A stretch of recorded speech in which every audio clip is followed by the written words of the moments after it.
Today, if you bought Battlefield 3 and can't play online, it's not your fault, but EA seems to think it is. This is CheckPoint.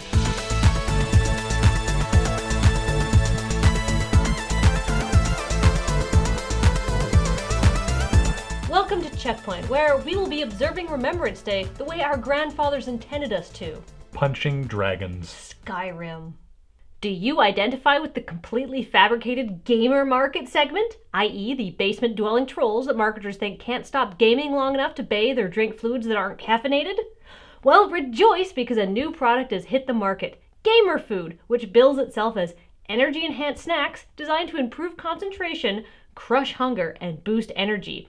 The snacks, which come in edgy flavors like nuts of destruction, are just bags of nuts that have caffeine and taurine added to them. So basically, Gamer Food is dipping their nuts in Red Bull, presumably so you don't have to.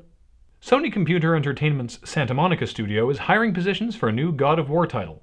And while we accept that you can't let a good franchise die until you run it into the ground, we have to ask, who is there left for Kratos to kill? He's gonna have to start moving east to different religions. Buddha would probably just take the beating, but some of the Hindu gods could be fun. Actually, I'd like to see Kratos versus Shiva and Ganesh. Dark Souls, the game designed by and for people who think aneurysms are fun, has just shipped more than 1.5 million units, which is surprising to me because, first of all, I didn't know there were that many masochists in the world, and secondly, it means we have conclusive proof that there are now 1,499,999 people who are now trying to be as cool as the guy who can beat that game in 90 minutes. Despite Nintendo saying 3DS games would not cost more than regular DS titles, Capcom has now admitted that Resident Evil Revelations will cost $50 US, up to $15 more than other titles, because the game's bulk requires a more expensive 4GB storage card. Guys, you can get a 4GB stick on Newegg for like $6. And you're from Japan. Don't you have some kind of amazing quantum storage medium that fits on a pinhead?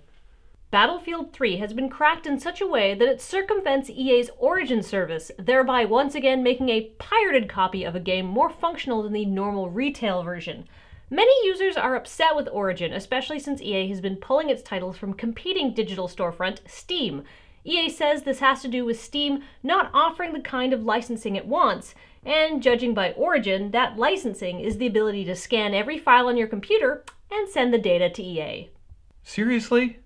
Alright EA, you're really pissing me off. I'm going on point. Wait. We have an opinion segment now? No, I have an opinion segment now. Battlefield 3 launched and there were massive connection problems for the multiplayer mode. EA said this was due to an underestimation of user demand. Really? Are you kidding me? This is the exact thing that happened when Battlefield 1943 launched, and you said the same thing then. And then it happened again with Battlefield 2, and you said the same thing. Okay, so maybe you have a complete lack of hindsight and just forgot that this always happens. You still should have known because you've shipped 10 million copies and most of them have sold. That's the number you underestimated. But you proudly advertised 8 million players in the beta. You knew that many people wanted the game. You told us. And you've been marketing the game as the most anticipated shooter of the year because it had 10 times more pre-orders than Bad Company 2. Your users couldn't have made their demand more clear if they marched in formation onto EA campus and burned Modern Warfare in effigy. But come on, EA, you can't really be that stupid. Which means you're lying to us. So, you can lick my nuts of destruction. You know, I have opinions. Well, when you get your own opinion segment, then you can share them.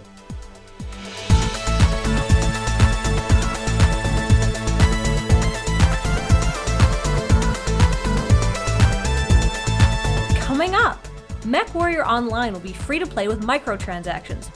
I'm hoping they'll charge what a mech would actually cost, like $400 million or something.